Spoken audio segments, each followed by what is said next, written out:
जय श्री कृष्ण। आप सभी को माघ मास की अमावस्या की ढेरों शुभकामनाएं, मौनी अमावस्या की ढेरों शुभकामनाएं। प्रिय दर्शकों, मौनी अमावस्या बड़ी महत्वपूर्ण अमावस्या है। इसे शास्त्रों में बहुत ही अद्भुत प्रकार से वर्णित किया गया है।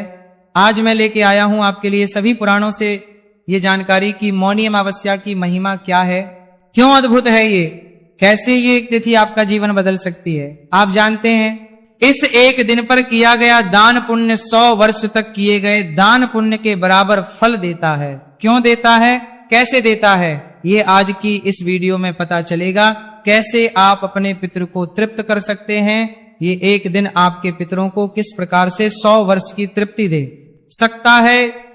इस स्कंद पुराण में वर्णन आता है, वहां से लाया हूं। आपके लिए पद्मा पुराण में जो वर्णन आता है वहां से भी लाया हूं मैं। आपके लिए अनेकों पुराण जानकारी आपके इस वीडियो में आपको प्राप्त होगी। और विश्वास कीजिए, अगर ये कर्म आपने इस मौनी अमावस्या पर कर लिए तो आपके जीवन के संकटों का नाश निश्चित है। क्योंकि ऐसे ऐसे कर्म है इसमें जो उत्तम फलदायी है, आपके पितरों के निमित्त है। अपने पुण्य कर्म को बढ़ाने का इससे अच्छा और शुभ दिन आ ही नहीं सकता। आप चाहते हैं कि आपके पुण्य का खाता बढ़ जाए, तो आप इस दिन का लाभ पूर्ण रूप से लीजिए। संपूर्ण शास्त्रीय जानकारी आरंभ करता हूं। आपसे निवेदन बस इतना है कि वीडियो यदि थोड़ा सा भी अच्छा लगे तो एक बार लाइक अवश्य कीजिएगा और जितना हो सके शेयर कीजिएगा, क्योंकि बड़ी मेहनत से ये वीडियो बनता है। बहुत सारे पुराणों में रिसर्च करके फिर ये वीडियो बनता है। जब आप लाइक करते हैं, अपने विचार हमारे सामने रखते हैं, कुछ लिखते हैं, तो हमें प्रोत्साहन मिलता है और ये मेहनत सफल जान पड़ती है। अपने पितरों की तृप्ति के लिए, मुक्ति के लिए कमेंट बॉक्स में अवश्य लिखिएगा। जय श्री कृष्ण। भगवान श्री कृष्ण उन्हें आप देख रहे हैं धर्म साधना टीवी ज्योतिष संस्थान का प्रतिष्ठित यूट्यूब चैनल धर्म साधना टीवी धार्मिक। हम यहाँ सभी व्रत और त्योहारों की सही शास्त्रीय जानकारी प्रदान करते हैं। ज्योतिष शास्त्र और पंचांग के आधार पर आपको बताते हैं कौन सी तिथि कब है, व्रत आदि कब करना है, क्या विधि, क्या नियम और क्या गलती नहीं करनी है। यदि आप इसी प्रकार की सही जानकारी पाते रहना चाहते हैं तो चैनल को अभी सब्सक्राइब कीजिए और बेल आइकॉन को प्रेस कीजिए। घंटी जो बना आता है उसको दबाइए, तब आपको हमारे सारे वीडियो प्राप्त होंगे। आइए दर्शकों, जना जानकारी आरंभ करते हैं, बात करते हैं योगा तिथि मौनी अमावस्या की। प्रिय दर्शकों, सबसे पहले ये प्रश्न उठता है कि जो माघ मास की अमावस्या है इसे मौनी अमावस्या क्यों कहते हैं, क्या कारण है। प्रिय दर्शकों, ये जो अमावस्या है ना, इस पर मौन की बड़ी महिमा है, अर्थात मौन धारण की बड़ी महिमा है। मौन धारण करने की महिमा है। मौन से बना मुनि, क्योंकि मुनि क्या करते हैं, मौन रहते हैं, और वहीं से बनी मौनी अमावस्या। इसीलिए जो मनुष्य इस व्रत को मौन होकर पूर्ण करता है उसे मुनि पद की प्राप्ति होती है, और मुनि पद मिले, इसीलिए इसे मौनी कहा गया है। जब मनुष्य इस अमावस्या का मौन रहकर व्रत पूर्ण करता है तो उसे मुनि पद का है प्राप्त होता है। प्रिय दर्शकों, शास्त्र कहते हैं कि इस अर्थात माघ मास की इस अमावस्या के दिन मौन रहकर प्रयागराज में अथवा किसी अन्य जो पवित्र नदी हो, गंगा नदी हो, उसमें, या फिर आप घर पर भी स्नान कर रहे हो तो वहां पर भी आपको मौन रह के स्नान करना चाहिए। इस दिन मौन रह के स्नान करने का बड़ा फल है। शास्त्र कहते हैं कि जो मनुष्य इस दिन मौन रहकर स्नान करता उसे अनंत पुण्य की प्राप्ति होती है। मौनी अमावस्या के दिन ऐसे अनेकों कार्य हैं जो मौन रह के करने चाहिए। मौन रह के व्रत तो किया ही जाता है, इसके अतिरिक्त समय पर मौन रहने से भिन्न भिन्न पुण्य की प्राप्ति होती है। जैसे स्नान के विषय में कहा गया, पुराण कहते हैं कि जब आप मौनी अमावस्या पर इस प्रकार से मौन रहकर स्नान करते हैं, व्रत करते हैं, तो उससे मुनि पद की प्राप्ति है। मुनि पद क्या है, एक श्रेष्ठतम पद है, उच्च पद है, जो उच्चतम कर्म करने वालों को प्राप्त होता है। ये एक मान्यता है जिसके अनुसार इस कारण से इसे मौनी अमावस्या कहते हैं। इसका एक और कारण वर्णित है, एक और मान्यता है जिसके अनुसार ब्रह्मा जी ने इस दिन स्वयंभू मनु को उत्पन्न करके सृष्टि का निर्माण कार्य आरंभ किया था। इसी अमावस्या को इससे मौनी अमावस्या कहा गया। ब्रह्मा जी ने इस दिन मौन होकर सृष्टि का निर्माण किया और उसके उत्तम परिणाम हुए, इसीलिए इसे मौनी अमावस्या कहा जाता है। पद्म पुराण में वर्णन आता है कि माघ मास के कृष्ण पक्ष की अमावस्या को सूर्योदय से पहले जो तिल और जल से पितरों का तर्पण करता है वह स्वर्ग में सुख भोगता है। इसको समझिए आप कि देखिए, जब आप स्वर्ग में रहते हैं ना, तो स्वर्ग में जब आप रहते हैं तो कुछ ही समय के लिए रहते हैं, जब तक आपके पुण्य रहते हैं। क्योंकि जैसे बैंक में पैसे जब तक रहेंगे तब तक होटल में रह सकते हैं, वैसे ही स्वर्ग में तब तक रहेंगे जब तक आपके पुण्य जीवित हैं। जैसे जैसे पुण्य धीरे धीरे समाप्त हो जाएंगे आपको वापस आना पड़ता है। परंतु जो मनुष्य माघी अमावस्या पर सूर्योदय से पहले पितृ तर्पण आदि करता है उसे अक्षय पुण्य की प्राप्ति होती है, और अक्षय पुण्य प्राप्त करके वो सदा के लिए स्वर्ग में वास करता है। अक्षय, क्योंकि वह पुण्य कभी समाप्त ही नहीं होता, नष्ट ही नहीं होता, तो उसे सदा सदा के लिए स्वर्ग प्राप्त होता है। और आपके पितृ तो तृप्त होते ही हैं। इतना अद्भुत फल है इस अमावस्या पर सूर्योदय से पहले पितृ तर्पण का। और ये मैं नहीं कह रहा हूं, ये मैं आपको पद्म पुराण से बता रहा हूं। पितृ की तृप्ति अब करना चाहते हैं आप, तो पितृ के लिए आपको करना क्या है कि इस दिन सूर्योदय से पहले आपको उठ जाना है, और उठने के बाद जो आप स्नान करेंगे ना, उस स्नान के जल में पहले गंगा जल डालिएगा, थोड़ा सा और थोड़े से काले तिल डाल दीजिए, और थोड़े से तिल पीस लीजिएगा कि उसका उबटन बना लीजिए। मैं आपको महिमा बता रहा हूं जो पुराण में वर्णित है, आप कर पाएंगे तो बड़ा कल्याणकारी होगा। तो नहाने के लिए जल भरने से पहले उस पात्र में थोड़ा गंगा जल डालिए, थोड़े से काले तेल डाल लीजिए, जल भरिए और उबटन के रूप में तिल का उबटन लगाइए, उससे स्नान कीजिए। स्नान करने के बाद स्वच्छ वस्त्र धारण कीजिए, और जो उपयुक्त स्थान है जहां बैठ के आप पितृ तर्पण कर सकें, गीता जी का पाठ कर सकें, वहां पर बैठना है। पहले एक लोटा लीजिएगा तांबे का या पीतल का, उसमें पहले थोड़ा सा गंगा जल भरिए, फिर शुद्ध जल भरिए, थोड़े से काले तिल उसमें डालिए। अगर सफेद फूल है तो सफेद फूल डाल लीजिए, तुलसी का पत्ता डालिए। ध्यान दीजिएगा, तुलसी का पत्ता आज नहीं तोड़ना है, पहले का टूटा हुआ अगर है तो उसका प्रयोग कीजिए। और ये वीडियो मैं बहुत पहले बना के दे रहा हूं आपको, तो कृपया आप पहले ही तोड़ के रख लीजिएगा। अमावस्या तुलसी का पत्ता नहीं तोड़ा जाता है, तो पहले तोड़ के रख लीजिएगा और पत्ता डालिएगा। लोटे में कुशा अगर मिल जाए तो कुशा डालिएगा, और उसके बाद आसन लगा के दक्षिण दिशा की ओर मुख करके बैठ जाइएगा। लोटे को सामने रखिएगा। गीता के 7वें अध्याय का पाठ कीजिएगा या सुनिएगा, मैंने आपके लिए अपलोड किया हुआ है, आप सर्च कर सकते हैं। YouTube पे आपको बहुत सारे अध्याय मिल जाएंगे, उनमें से कोई भी सुन लीजिएगा, क्योंकि सारे मेरे ही द्वारा सुनाए गए हैं बहुत से वीडियो।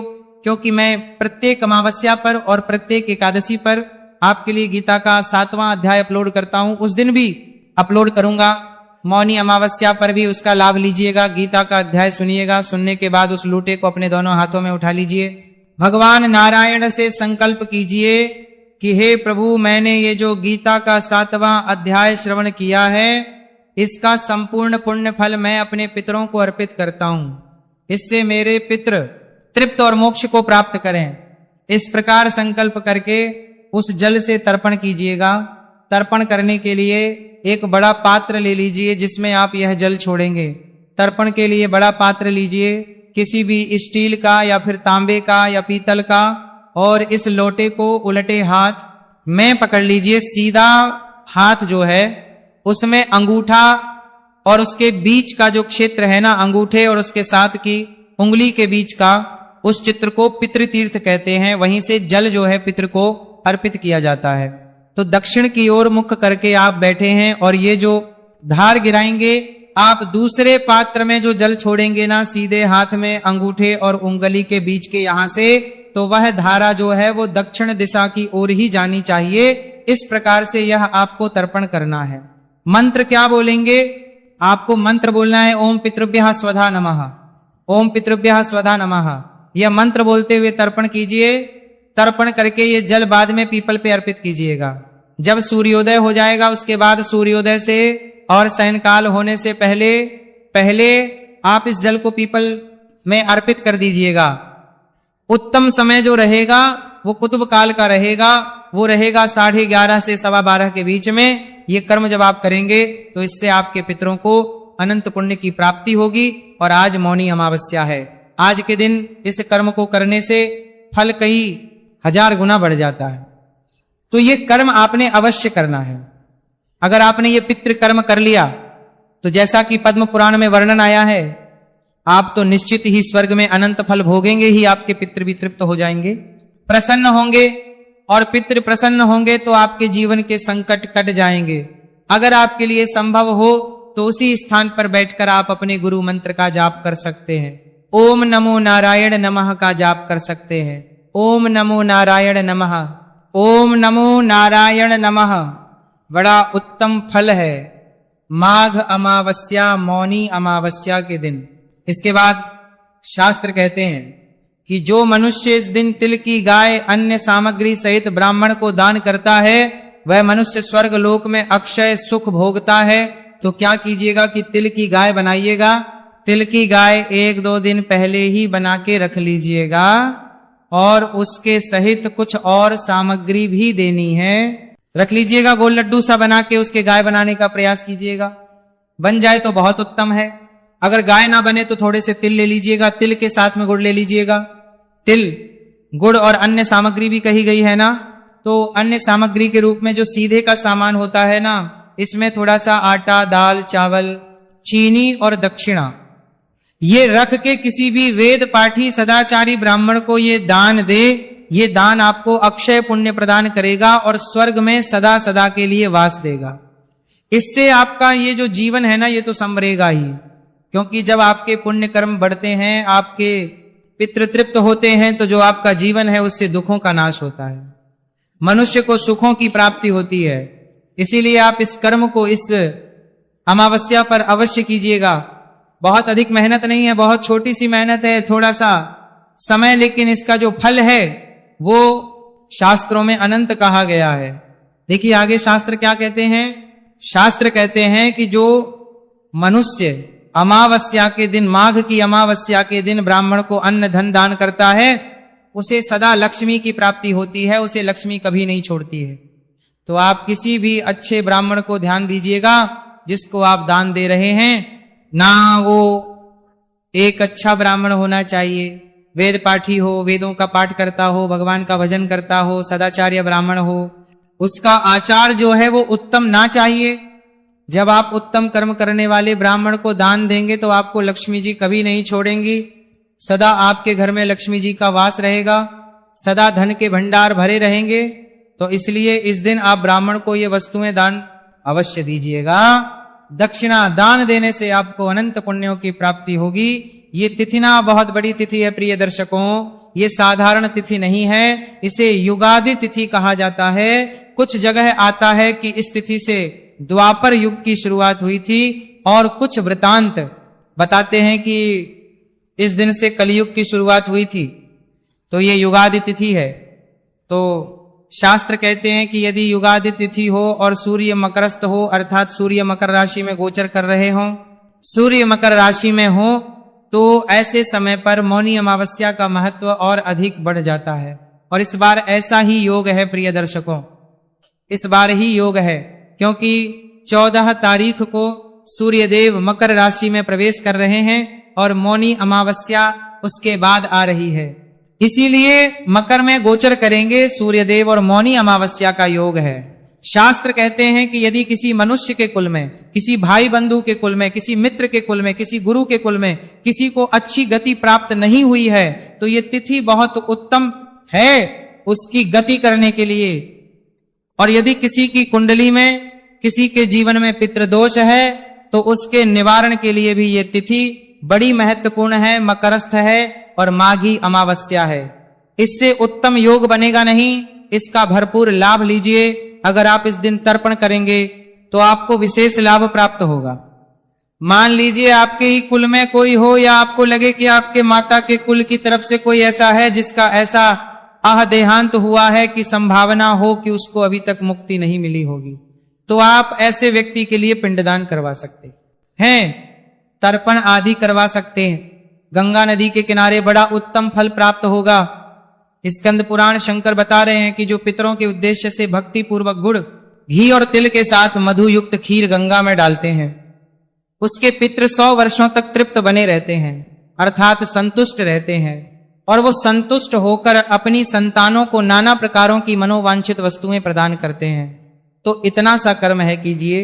इसे मौनी अमावस्या पर गुड़, घी और तिल के साथ मधुयुक्त खीर ये बनाना है आपको, और इसे गंगा जी में प्रवाहित करना है। इससे आप जो मांगोगे पितृ वही प्रदान करते हैं। बड़ा बड़ा पितृ दोष मिट जाता है। और ये मैं नहीं कह रहा हूं, शिव जी के द्वारा स्कंद पुराण में वर्णित है। प्रिय दर्शकों, आगे वर्णन आता है। शास्त्र कहते हैं कि जो इस दिन मौनी अमावस्या पर पितृ के निमित्त गंगा जल से शिव जी को स्नान कराते हैं, उनके पितृ यदि भारी नरक में भी पड़े हो तो भी वहां हो जाते हैं। तो प्रिय दर्शकों, भारत में गंगा जल भी सब जगह है और शिवलिंग भी उपलब्ध है। तो आप यह अवश्य ही कीजिएगा, जहां आपको शिवलिंग दिखे आप इस कर्म को करें। अगर घर में भी शिवलिंग है तो आप घर पर भी कर सकते हैं। इससे आपके नरकों में पड़े हुए पितृ भी होंगे ना, तो वो भी तृप्त हो जाएंगे। यहां मैं एक बात बताता चलूं आपको कि जिनके कोई भी पितृपूर्व यदि आत्महत्या से मरे हैं ना, तो वो ये प्रातः काल वाला तर्पण ना कीजिएगा। उनके लिए आप गंगा जी जाना चाहिए और वहां पर किसी भी विद्वान ब्राह्मण से नारायण बलि करानी चाहिए, उसी से उनको मुक्ति प्राप्त होती है। आप मौनी अमावस्या के दिन जब नारायण बलि कराएंगे तो आप उन पंडित जी को बताइएगा कि किस कारण से किस प्रकार से मृत्यु हुई है, उस अनुसार वो कर्म कराएंगे और फिर उनकी जो मुक्ति है वो निर्धारित होती है। जिन्होंने आत्महत्या किया हुआ है उनके लिए आप कुछ नहीं कर सकते हैं, वो नारायण बलि ही कर सकती है। प्रिय दर्शकों, आरंभ में मैंने बताया था कि ये जो माघी अमावस्या है ये तिथि है। स्कंद पुराण में वर्णन आता है कि माघ के पंचदर्शी कृष्णा द्वापर आदि, अर्थात यह द्वापर की आदि तिथि है, जबकि कुछ विद्वान इसे कलयुग की भी प्रारंभ तिथि मानते हैं। प्रिय दर्शकों, युगादि तिथियां जो होती है ना, उनको अत्यंत शुभ माना गया है। इस दिन किया गया पूजा पाठ जप तप यज्ञ हवन आदि जो कुछ आप करेंगे वह आपको कई गुना अधिक होकर प्राप्त होता है। शास्त्र कहते हैं कि प्रत्येक युगों में 100 वर्ष तक दान करने से जो पुण्य प्राप्त होता है वह युगादि काल में एक दिन में आपको प्राप्त हो जाता है। अर्थात मौनी अमावस्या पर एक दिन जो आप दान करेंगे ना, वो एक दिन का दान करना आपको 100 वर्षों तक दान करने के बराबर फल प्रदान करेगा। 100 वर्ष जब आप दान करेंगे, उससे जितना पुण्य है वो केवल एक अकेली मौनी अमावस्या पर दान करने से प्राप्त हो जाएगा। ये मैं नहीं कह रहा, ये शास्त्र कहे रहे, ये स्कंद पुराण में वर्णन है। तो आपको क्या करना है? खूब दान करना है, जितना हो सके दान कीजिए। आप अन्न दान कीजिए, वस्त्र दान कीजिए, दक्षिणा दान कीजिए, उपादान अर्थात जूते का दान कीजिए। ये शीत छतु है। इस शीत तु में आप अगर साधु सन्यासियों के लिए केवल लकड़ी जलाकर अग्नि प्रज्वलित कर देते हैं, जिससे कि उनका शीत दूर हो सके, उनको सर्दी से मुक्ति मिल सके, तो वह भी अत्यंत पुण्य प्रदान करता है। आप रजाई कंबल आदि जो वस्त्र हैं वो प्रदान करें। काले तिल और गुड़ के लड्डू बनाकर लाल वस्त्र में बांधकर वो आप दान करें। और इस दिन गाय को दान करने का भी बड़ा फल है। आप गौशाला में जाइए, गाय को चारा खिलाइए या आप स्वयं सेवा कीजिए, उत्तम फल कहा गया है। गौधूली को इस दिन अपने मस्तक पर लगाना अत्यंत कल्याणकारी है। प्रिय दर्शकों, पीपल को अर्घ्य देकर पीपल की परिक्रमा करने का भी बड़ा फल है और दीप दान करने का भी बड़ा फल है। अब यहाँ पे कई लोगों के मन में प्रश्न आ सकता है कि पंडित जी, मान लो सुबह सूर्योदय से पहले तर्पण ना कर पाए, ना उठ पाए, तो क्या करें? जो लोग सूर्योदय के बाद उठ रहे हैं तो आप बाद में भी तर्पण कर सकते हैं। ऐसा नहीं कि बाद में नहीं कर सकते, उसका भी पुण्य फल है, लेकिन सर्वोत्तम फल जो है वो सूर्योदय से पहले का कहा गया है। इस अमावस्या पर व्रत उपवास का महत्व है, बड़ा फल है। अगर आप कर सके तो इस दिन उपवास करें। इस दिन यदि आप भूखे प्राणियों को भोजन कराते हैं, जैसे आप मछलियों को दाना डालें, चींटियों को दाना डालें, पक्षियों को दाना डालें, ये अत्यंत फल देने वाला है। ये कर्मणा इतने कल्याणकारी हैं कि इससे आपको अक्षय पुण्य की प्राप्ति होगी। ये तिथि महत्वपूर्ण है और शास्त्रीय जानकारी मैं आपको दे रहा हूं। अब मैं बताता हूं आपको कि महाभारत के अनुशासन पर्व में क्या कहा गया है। वर्ण आता कि इस अमावस्या के दिन प्रयागराज में 3,10,000 अन्य तीर्थों का समागम होता है। अर्थात इस दिन मौनी अमावस्या के दिन सभी तीर्थ आकर, पृथ्वी आदि सभी लोकों के तीर्थ आकर इस प्रयागराज में स्नान करते हैं। इतनी अधिक महिमा है इस तिथि की, तो जो जा पाए माघ में और अमावस्या के दिन प्रयागराज तो अवश्य जाए, बड़ा कल्याणकारी है उनके लिए। तो ये उत्तम मैंने आपको भिन्न भिन्न पुराणों से प्रस्तुत की है। अब मैं कुछ सावधानियां आपको बता दूं। सावधानियों में मैंने पहले भी बताया है कि इस दिन कोई भी पत्र पुष्प आदि आपको नहीं तोड़ना है, अन्यथा बड़ा पाप लगता है। और दूसरे का दिया अन्न नहीं खाना है, ये दोनों कर्म इस दिन आपको नहीं करने हैं। दूसरे का अन्न नहीं खाना और पत्र पुष्प आदि नहीं तोड़ना, अन्यथा बड़ा पाप लगता है। हाँ, जो आपके भाई हैं, सगे भाई हैं, माता पिता हैं, आपके ससुराल है मामा है या गुरु का घर है, इन घरों में खा सकते हैं। इसके अतिरिक्त यदि कहीं खाएंगे तो आपके पुण्य की हानि होगी। अब प्रश्न उठता है कि ये मौनी अमावस्या है कब? प्रिय दर्शकों, मौनी अमावस्या मनाई जाएगी 18 जनवरी को, दिन रविवार का रहेगा। तो इसीलिए नियमों का ध्यान दीजिएगा। रविवार के दिन पीपल पर जल आदि नहीं चढ़ाया जाता है, तो उन नियमों का पालन कीजिएगा। भगवान सबका कल्याण करें। हरे कृष्णा।